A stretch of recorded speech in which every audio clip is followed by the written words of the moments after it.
Hey YouTubers, Mr. Wilson the Car Guy here, coming at you with my newest project.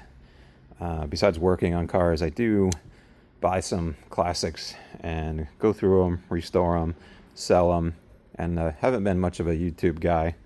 I've done over, I don't know, 50 cars that I've ran through various auctions, Bring a Trailer, Miko and Barrett Jackson, and finally going to try to do a series on one. It's just time consuming and I don't get paid for doing YouTube videos, but let's see where this one goes. If you like it and you want to follow the series, like and subscribe.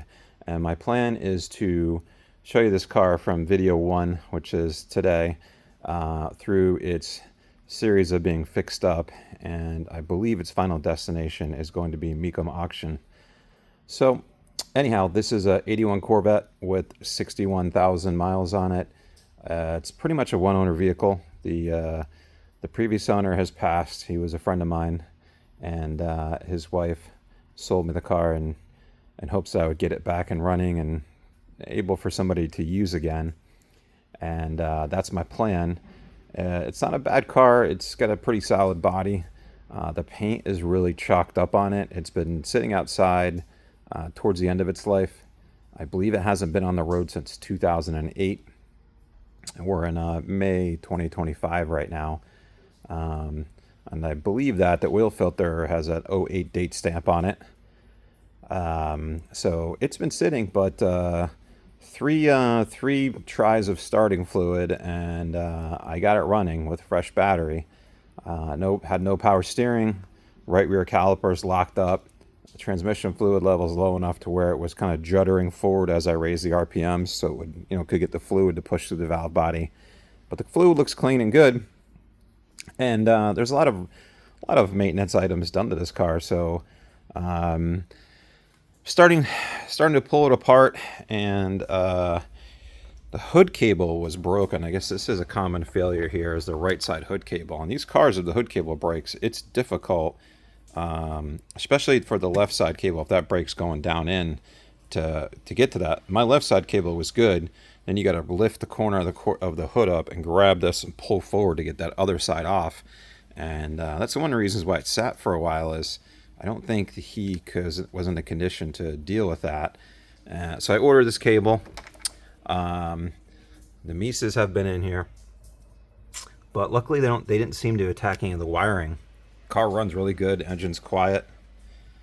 81's a weird year with this L81 engine, I believe. Only year, 190 horsepower. I think in 81 you get the aluminum intake. You get the valve covers that make you think it's an L82, but they're just an update for 81. And you also get a tubular manifold. So a couple changes. Horsepower is pretty much the same. I'm going to go through, I'm going to clean all this up. Engine bay is going to get detailed. We'll do a video on that. Doing all the fluids on it. We're going to try to buff it and see if we can sell this as a more inexpensive driver. I don't know if that's going to be the case. If the car comes out really mechanically well and comes together well, at least white is not too bad of a cost to repaint. I got some BF Goodrich TAs that are kind of old, but they have no dry rot. So I'm not sure what to do with that to keep the cost of this car down. Body's not too bad except right here. So we're going to look at that. Interior is pretty smoked. What I do like is it has dark blue, and that's kind of rare on C3s, but I know everybody thinks they have something rare about their Corvette. But white on blue, that's a good selling color, I believe. So we're going to replace the seat covers. We're going to replace the steering wheel and go through, put some factory OEM carpets, kind of dial that in.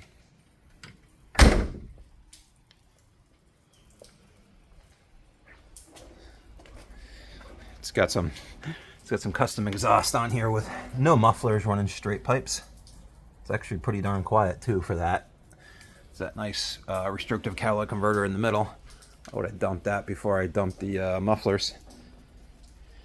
I gave it a little buff right here to see what this paint looked like. I got some gloss out of it, but the paint's pretty checked. And that was just a quick hit with compound without polish, and obviously didn't clean up the remnants. I just wanted to see what it would look like. We've got some paint damage on this fender up front here.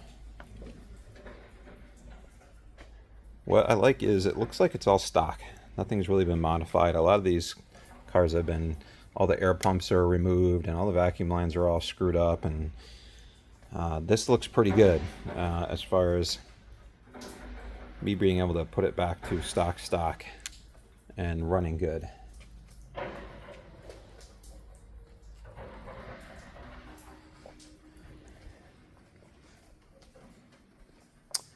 Anyhow, it looks good on the lift underneath. There's very little to no rust on the frame.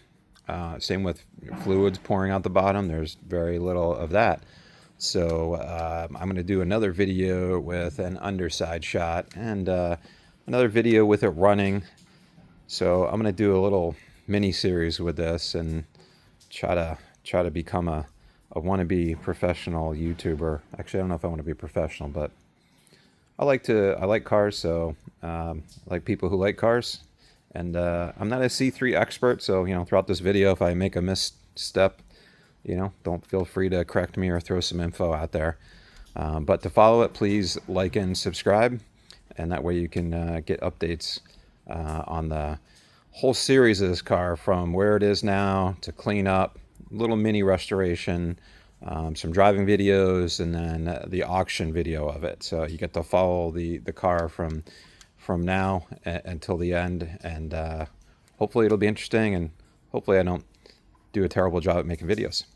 Anyhow, thanks for watching. Please click like and subscribe if you'd like to follow the progress of this car.